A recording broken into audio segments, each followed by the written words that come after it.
Welcome to the Our City Church podcast.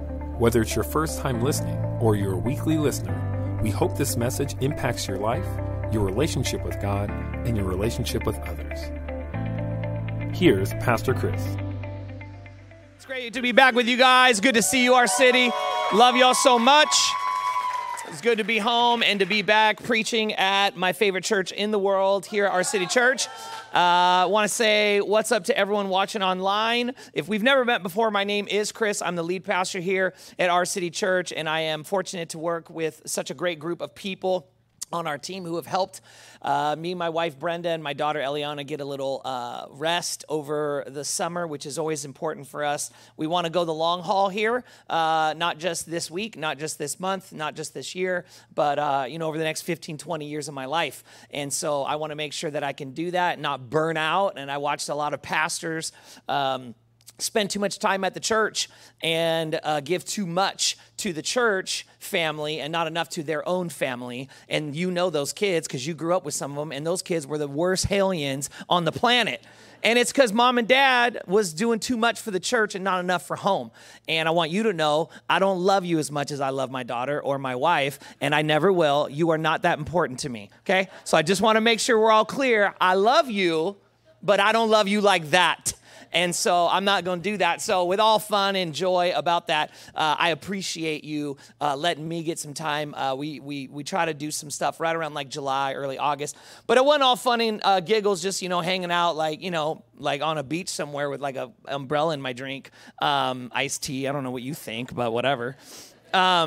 But it was kind of random, but, we're in the middle of this really cool campaign right now to try to match what some families in our church said they would do to help us just with our space and different needs with this very building here. And I had 3 different churches, which I don't really travel and preach a ton, but I had 3 different churches say, hey, we're, back from COVID now, we're thriving, we're doing this thing, we'd love you to come and preach for us. And so I actually was able to do that. And, I don't say this for any crazy reason, but I just want you to know that, me and my wife we're committed to this thing, okay? So, when we travel and I go preach and I'm either away from my wife and daughter or they go with me, whatever that church is giving to me, me and my wife, we just give it 100% to the church, to this campaign. Until we get the full-time building that we're going to be in, we're giving what I get when I travel. So I want you to know, when you see me online at another church, I'm not just out there kicking it. I'm building our church, okay? I'm out doing what we are here to do, and I want to make sure that we all always know that that's how we roll in the Harrell household. Holla if you hear me. That tested the age break in this room. I do want to say hi to my grandma and to Pop and my mom and Uncle Don and Aunt Reggie and everybody out there, my cousin Rob, and he's planting church, East Bay Christian Center out there in Alabama, and don't say it. But yes, love you, Grandma, and I'm so glad that you made it through and you're here with us still, and just love you so much. I hope today's message really blesses your heart. I want to give you an update on how things are going because this is exciting news. Our building campaign update, we have now a total of 70 different families, which then makes up a lot more than that because there's giving units within a family and the whole family is counted, but just 70 households now are giving to our campaign called Our City, Our Turn. And of that, since July 9th, we've added 18 new families that are giving to Our City, Our Turn, which is awesome. So we're really happy about that. And as a result, those 18 families, this is above and beyond. This isn't tithing. Okay, tithing buys graham crackers and apple juice for the kids, turns these lights on, the air conditioning, those soft seats, this microphone, all of the stuff that it takes to do at church, tithing does that. Our City, Our Turn fixes and builds and advances God's kingdom. It either helps us with our space or it helps us help those that are most in need. That's what it's doing. And those 18 new families have given $21,519.27 just since July 9th. That's like 1 month. So, which is awesome because those of you that are really good at math already figured it out. But for those of you that need a calculator like me, that is $43,000 because of the match. That's $43,038.54 that we are now putting into the space that we're going to use as the tool to reach people for Jesus. So let's give God big praise, big glory for that. Moving on our church. church. Our church is growing, and we love that. I'm going to give you a couple before and during photos. This was our pre-launch.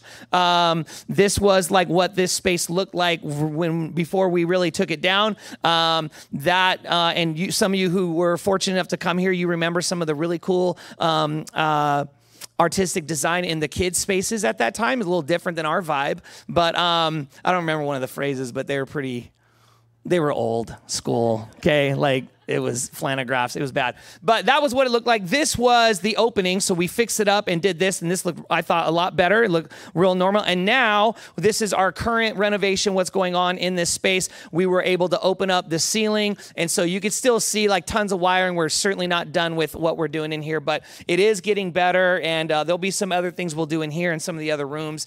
And we just believe it's going to make it an easier space and a better space for us to be able to reach people, to reach teenagers, college students, here in our church. As Pastor Mike said, he preached a great message last week, and it was called Made for This Week 1. You might guess that this is called Made for This Week 2, and you would be right. If you have a Bible, I want to invite you to open it to 1 Corinthians chapter 12, and I want to talk to you today from this perspective, again, of what does it mean to be made for this? What is this that we are made for? And what does it mean that you are made for something? And those are the two things I kind of want to like hone in a little bit on, because we believe that you are made. You are made, you were created, you are fashioned, you were hewn, you were fabricated, you were designed by a almighty God who does not make accidents, and he does not make whatchamacallits. Nobody ever invented a thingamajig. Okay? Designers and inventors, they design things that have a purpose. They have a function. They have a reason, right? Like they go, oh, you know what? No one's ever made this before. I'll make that. God made you. And when he made you in a way where nothing had ever existed like you before. You uniquely have your chromosomes, your DNA, your wiring, your personality, what makes you laugh, what makes you cry, what moves your heart, what makes you work hard while you're outgoing, while you are not outgoing. Whatever it is about you, God made intentionally for his glory, for his purpose, for relationship with himself, to make himself giggle and laugh when you act like he made you to be. Just like a parent or a grandparent sees something in their child and they go, oh, I like that. That reminds me of me. Why is that we love that so well? Because I think God made us that way too. He likes seeing the things he made us to be in us. You were made by God, but not just made randomly and with like, we hope it works out, but you were made for this. You were made for what? What is it that you were made for? I want to help you understand that today. I want to help you grasp it. And there might be times in your life where you don't feel, I don't know, like I know I've gone through this where you're not really sure what you were made to do, or you're just kind of living. Maybe you just went to school, got to college, got your degree, and then got a job and had to pay off your loans, and then you worked that job so long that it became your career, and then you worked that career and now it just became your thing, and now it's just what you did and what you do and who you are.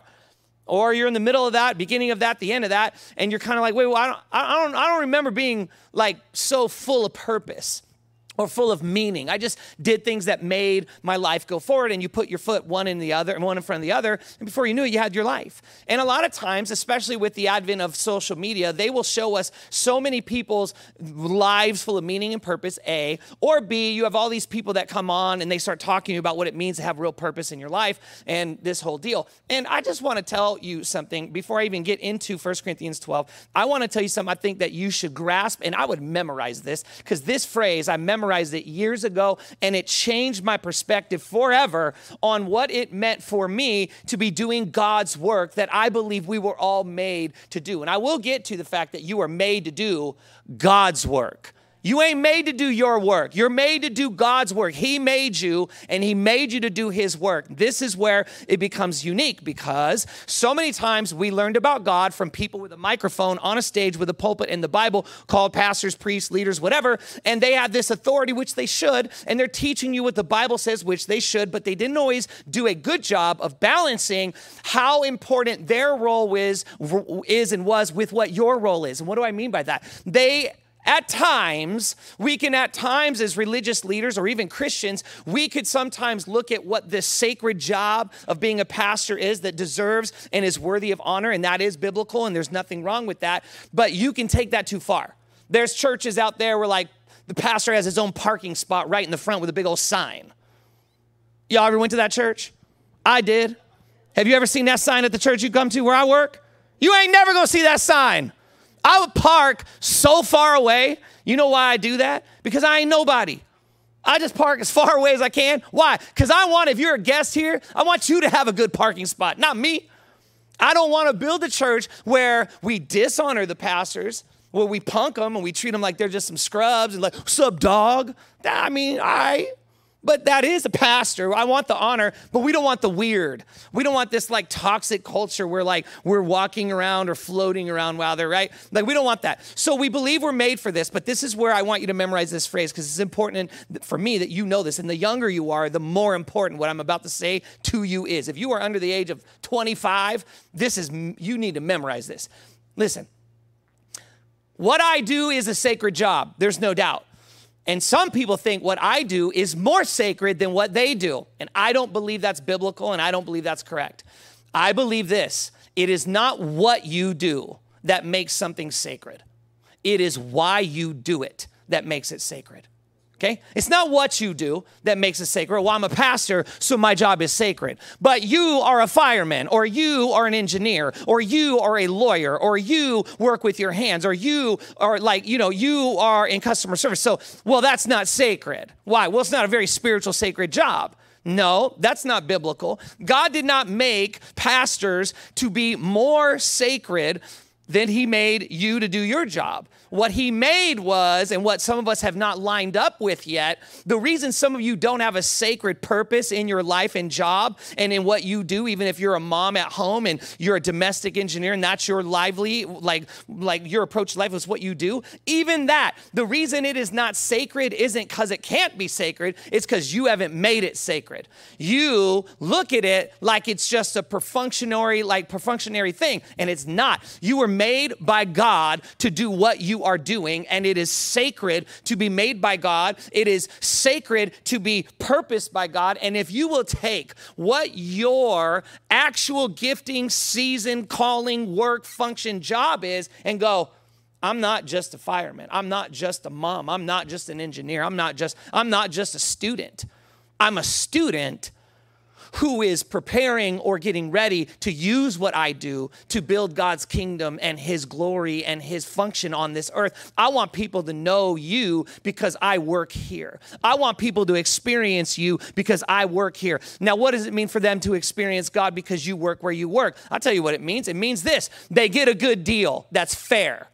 They get excellent work that you make sure you and your people, they do it right. And if they don't, they say sorry and they fix it and they make it right. They get great representation. Their hair looks bomb because you care more. You ain't just cutting hair. You making people be beautiful or confident when they leave your place to go out with God's encouragement on their life. You are listening to their stories and encouraging their soul. You are making sure that you get them what they ordered or whatever it is, like whatever you do. It isn't just doing the job. You're creating safe buildings that won't fall apart. You're not just an engineer that builds stuff. You're not just, we just ship things. No, you get people the products in life that they need to move forward, but you could do it with an approach that is still sacred if you do it as if every person that God brings into your company, your business, your role, your job, your professor, the person who sits next to you is someone you are on assignment to give a picture of Jesus to. Now, everything you do can be sacred if you decide the why you do it is. I don't know what happened over the last couple of weeks since I've preached here, but there was like 4 of y'all that acted right just now during the last 3 minutes of me. I am preaching way better than all y'all are acting. I don't know if y'all went to some other church where everybody sat and stared, but that ain't my church, so y'all need to act right.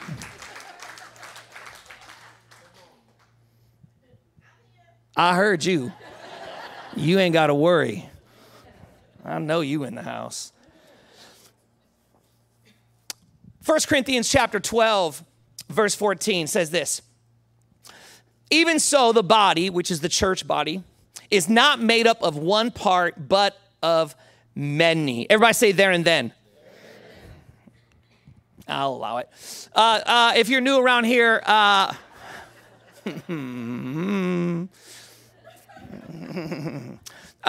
if you're new around here, I always want you to understand what was happening there and then when the Bible was written, because if you can understand the world of the Bible, then the words of the Bible will mean more to you, and they'll be impactful, and we want that for you. Here's what's going on a little bit. There's this guy named Paul. He used to be a killer of believers in Jesus, and he was radically transformed. He's now going around, and he's planting churches in different cities because a well-done church in a new city, I believe, is the most powerful, life-changing substance that can happen in a city. He's doing that back then. Now, in the particular book that we are reading in Corinthians, Corinth was a very busy, cosmopolitan trading port, and Paul had started a church there during one of his stays. But when he left, he got word that this church, when it started to grow, they got divided. Not everyone acted right? It's easy when it's small because it's a small, all of us can all agree and we all talk the same language. But the more people start coming around, now all of a sudden it's like, wait, we don't all agree the same, talk the same, think the same, vote the same, be the same. Like we don't dress the same, we're not the same, right? We're all different. And that's when all of a sudden people started getting divided because they started thinking about the way they want things to be instead of the way Jesus wants it to be. And this is not the church of you, this is the church of Jesus. This is his church. We are doing his mission, and we are to act like he wants us to act, not the way you want to act when you get annoyed. Do that at your house. Don't do that with his church. It's not yours. You did not earn the right to decide how the church does and doesn't do because you ain't died for nobody. He died for everybody, so we gonna run with how he wants church to be built. Jesus at this time has Paul raised up, and he's trying to address the different things of how people want them to go, and it's kind of divided. Now, one of the issues where people were divided were on who serves, or we might call it volunteers in the church. And they're arguing with each other. And have you ever been like in a place where you feel you are doing more than your coworkers?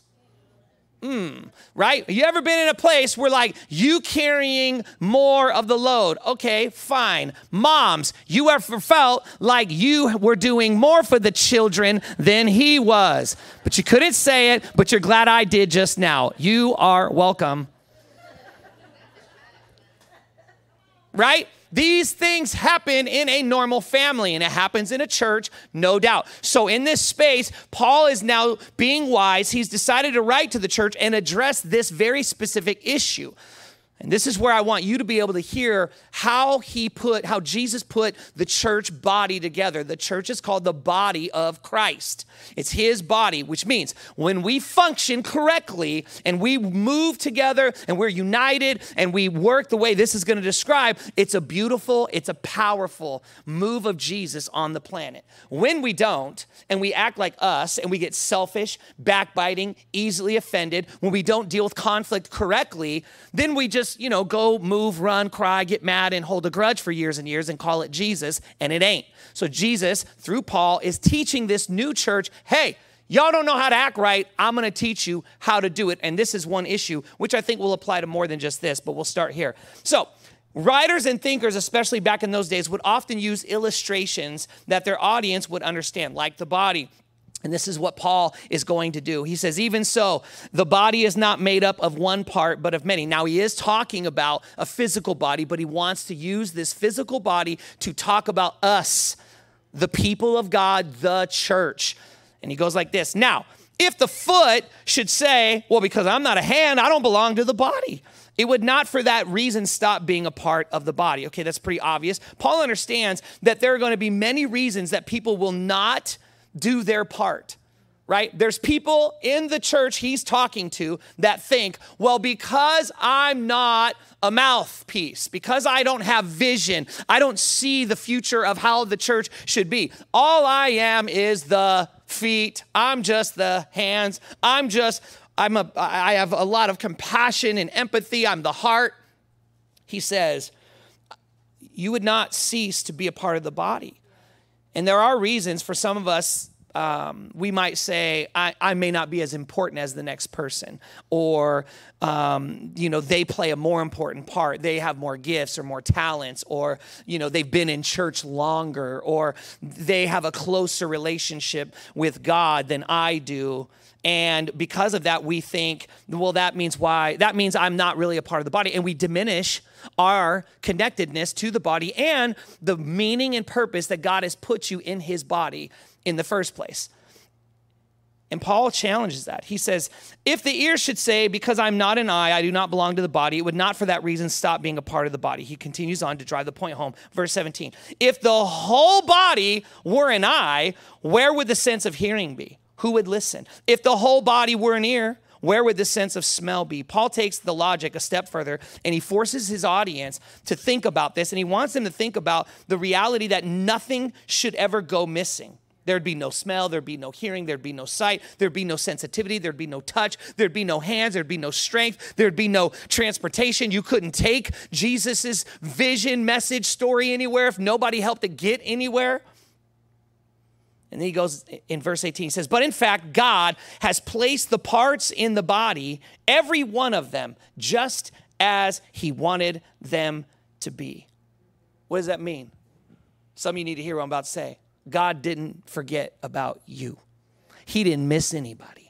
There's nobody left out. There's nobody that doesn't have a place. There's nothing that you need to ever think in your mind again that says, I don't have a place in God's work. I don't have a place in the church. I don't have a place in the body of Christ. Because that is a lie from the adversary of your soul who hates you and wants you miserable. God made you to be a part of his body. And when you do not get connected and stay in the body, you will suffer from being disconnected. It's like getting cut off a part of your body and just have it laying there. It doesn't do very well. There's no blood coming to it. There's no oxygen coming to it. It doesn't have the ability to help the rest of the body do what it's supposed to do. It's atrophied, it's damaged, and so many of us allow ourselves to get cut off from the body of Christ, and then we become atrophied or we become lifeless without the ability to do what God has made you to do, and he made you to be a part of it. And it doesn't have to be some grand thing. We put these different categories of grandness on stuff that often like we see being big or large. And the quite frankly truth about it all is there's nothing that anybody does that is more sacred or more important in the work of Jesus. You know what's most important is that you are obedient with what God made you to be. That's your job. Your job isn't to do mine. That's my calling. I must be who God made me to be. I have to obey that. You have to obey yours. And that is your calling. Your calling is to be obedient to figuring out and discovering, God, what did you make me naturally to do in your body, in the work of God? And some people would say, well, man, I don't even know. I don't even have the time to do that. Well, I've told some people in my church, in fact, quite frankly, some of the people that are helping us with this whole match thing, I was talking to them last week, and they said, I can't wait to hear the stories of the new families who start giving and realize what God will do in their lives if they'll be faithful to give to God. Now, this is a family who can cut a $150,000 check on top of their tithes. So just so we're all tracking, they believe this stuff. They believe it full well, and they say, I can't wait. And I said, there's 18 new families given to this thing. And dude, like tears filled their eyes. All they want to do is give generously so they can reach new people for Jesus and motivate other people to discover what happens when you're faithful to give to God. That ain't preaching. They're never going to sing on this stage. They don't help in the kids ministry. They don't help greet people. They don't park no cars. They didn't help no treat. They don't do nothing in here with chairs, nothing.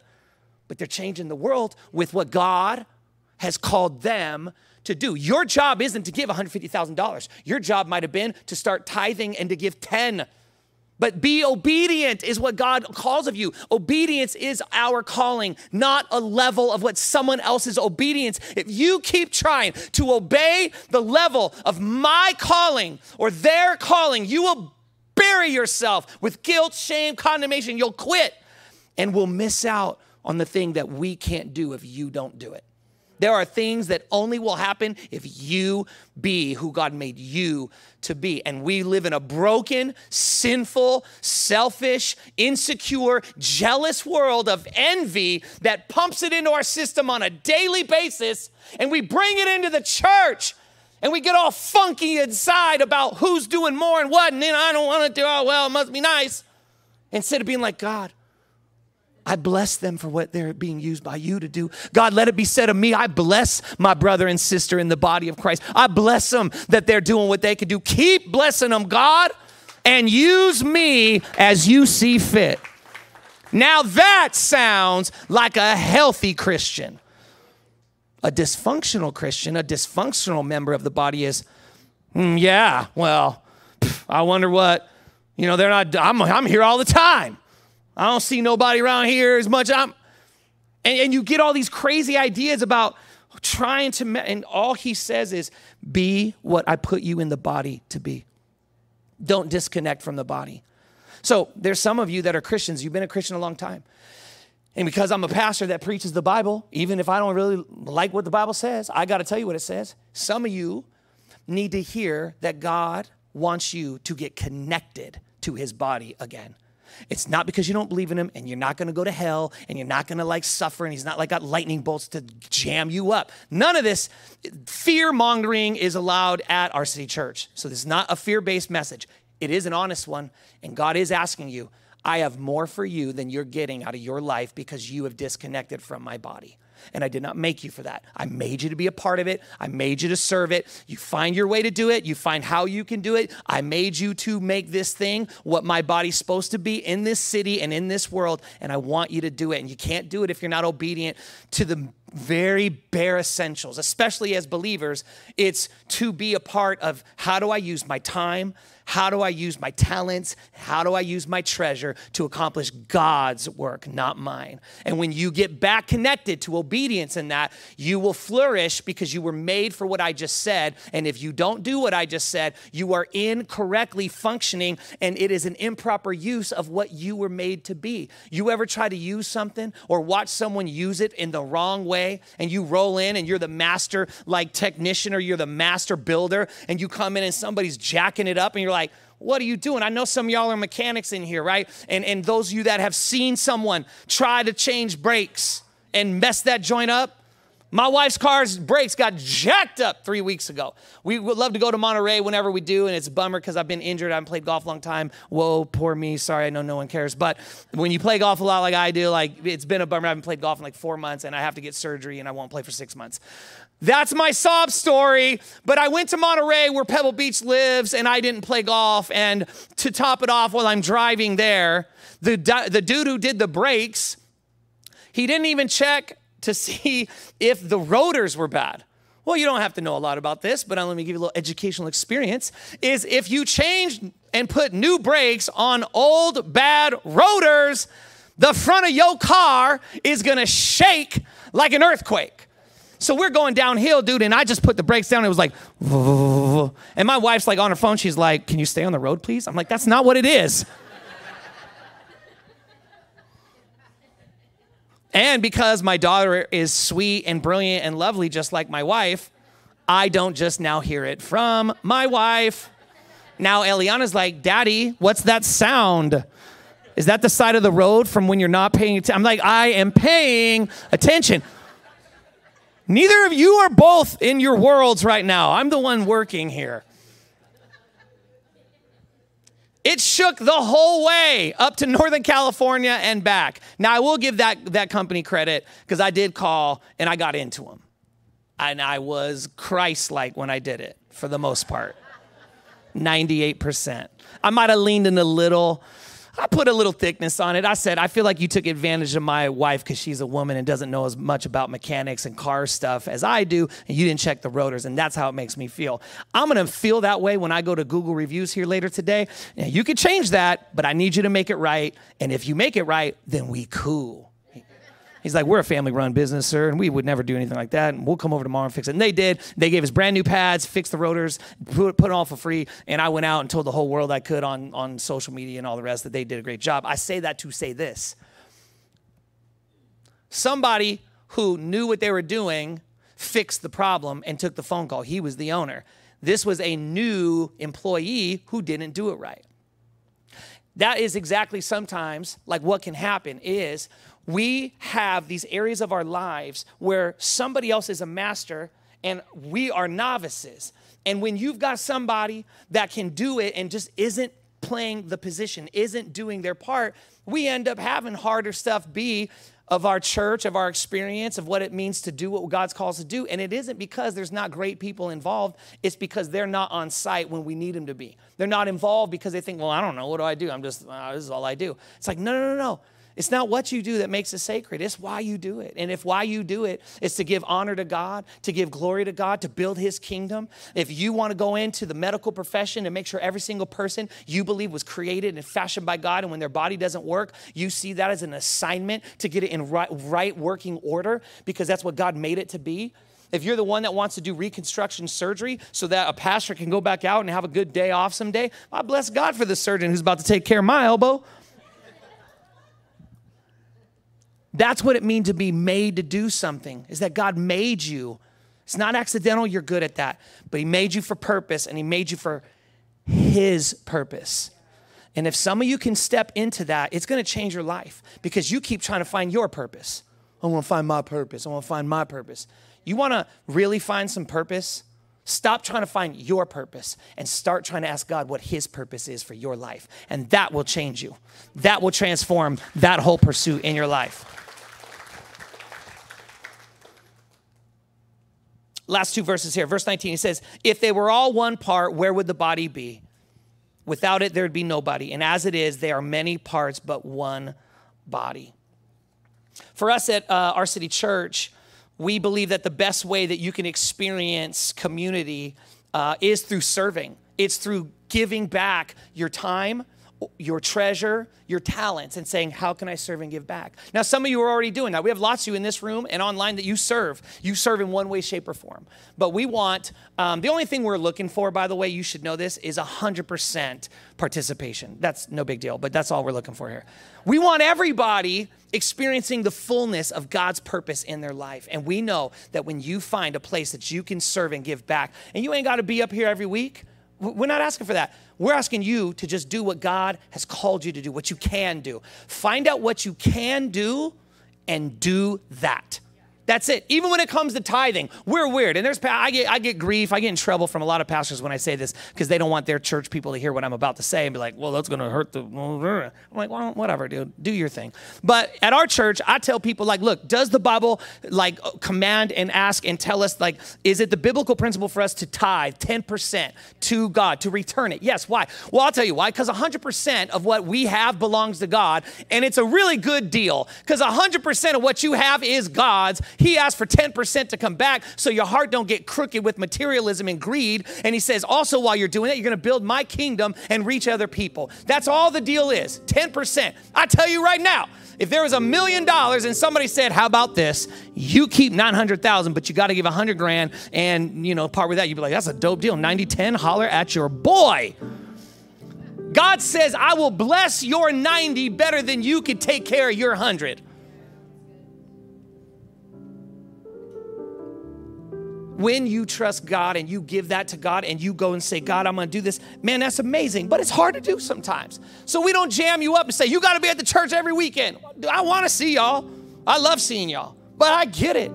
You need to have some stuff to do. So we're not asking you to not be able to do your life or enjoy. That's not our church's mandate. And we don't say, hey, you better give 10% or God ain't going to bless you. I don't say that either. You know what I say? I say this, pick a percent.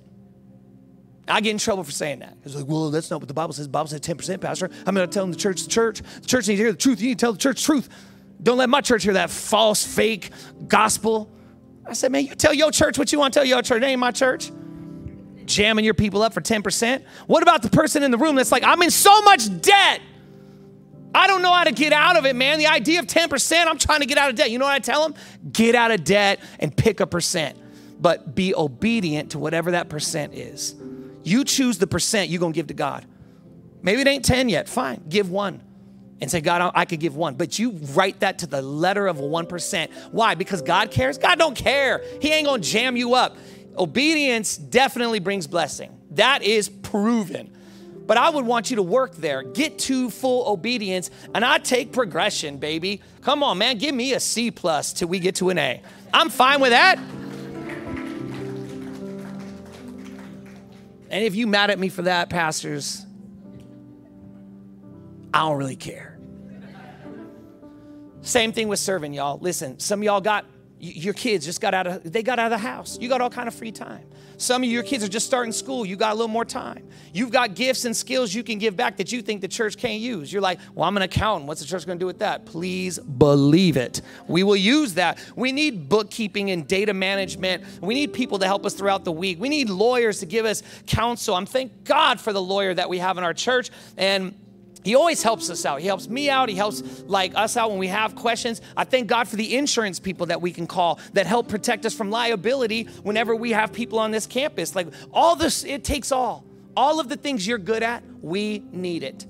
And so I believe that that's a part of what God is asking us to do. Now, right, quite frankly and practically, guess what, y'all? We are going back to school here in our city. And when you go back to school, people get done with vacation. They come back to church and they bring their friends. And our church is going to grow in the next couple months. We're going to probably have to go from 2 services to 3. And when you do that, guess what you need? A whole new set of volunteers doing all of it. There ain't enough people to do a 3rd service. We don't have enough musicians, singers, kids workers, greeters, like all of it. It takes all kinds. People who are on our response team that have a heart to protect and keep us here, like safely so our kids and everyone is safe. So anybody who has evil in their heart, they want to come to our place, man, the wrong place to come to. And I don't say that to taunt. It's just best believe. We strapped at our city church. Many times over in this room and outside. And that's my call. And if you ain't with it, fine. Don't vote that way. But know this, you are safe and your kids is safe and my daughter's safe and I care about that. And I know they got a target on my back because I'm crazy. So I'm trying to stay safe. Look, I know it's a dicey issue all around, but we ain't going, yeah, okay? There you go. Bring it back home, Pastor Chris. How do you take this home? How do you make this part of your life? I think there's a lot of things that God said to you today. For us, outside, we're going to have some tables practically, and it's not signing your life away, okay? And if you sign up for one thing and you can't do it after you get into it and you want to change it, you could do that. It ain't a mortgage. You know what I'm saying?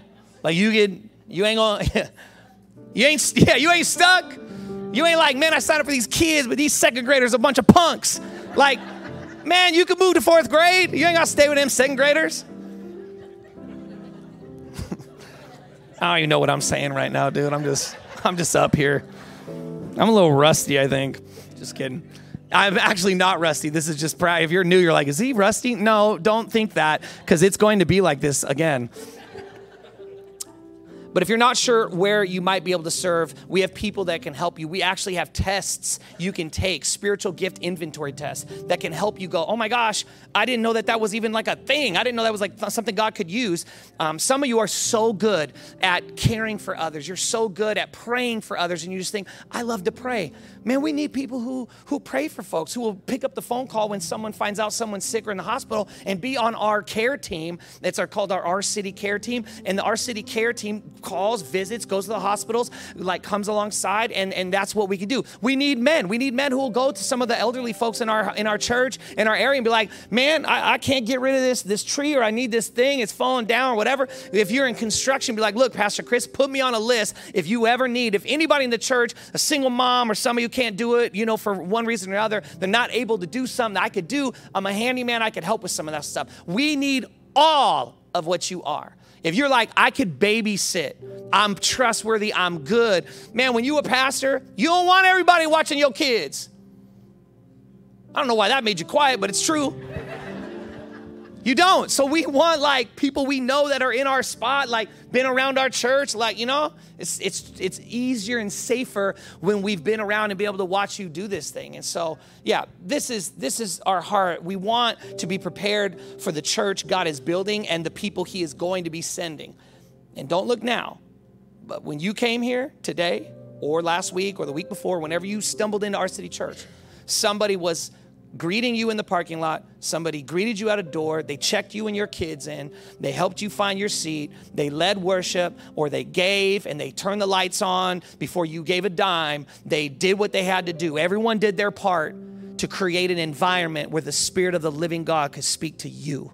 And my question for you is, how are you going to now join the body and do that for somebody else who doesn't know what you now know about Jesus?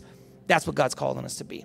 Let me pray for us. God, continue to build this church. Continue to develop and grow us and stretch us to be the church this city needs. I ask that you would remind some of us. God, I just feel in my heart that you want to gently encourage and remind a few people that I made you. And I hear you saying to some people today, I made you, and I made you exactly as you are. I want to use you, and I want to use you the way you are. You don't have to change for me to use you. You have to be willing and available. God, would you do that in people's lives today? Lord, I ask that you would build our teams, build the service that you need to use here in months to come. I ask that you would motivate people, God, to step into obedience when it comes to serving, when it comes to giving, when it comes to inviting and bringing people to hear from you. I bless this church lastly. Bless them for this week. You know what they're going to face. You know what they're going through. You know what, God, they need to forgive. You know what they need strength to let go of. You know what they need to decide. You know what they need to say no to. You know where they need to be strong. God, I ask that you would do that in the mighty name of Jesus, all across this room, right now online, anyone listening on our podcast, watching God throughout the week, would you do that in this moment? You said if two of us were gathered and we would agree on something, you would do it. And that's my prayer right now for our church and those of us that are watching or hearing it. It's your church. You said you'd build it. And I ask you to do that today in Jesus' name. And if you believe that, would you say amen? Amen. Oh, man, it's good to be back with y'all. I love y'all so much. What else do I want to say? I don't think I have nothing else to say. I'll see y'all outside. Okay, love you. Bye. Serve Central's outside. Y'all can sign up outside for the things we're talking about. Thanks for joining us. If you would like to help us impact more people around the world, we would love your support. You can give through the app or online at ourcity.church. And be sure to select the Our City Online tab, which helps us know you're listening.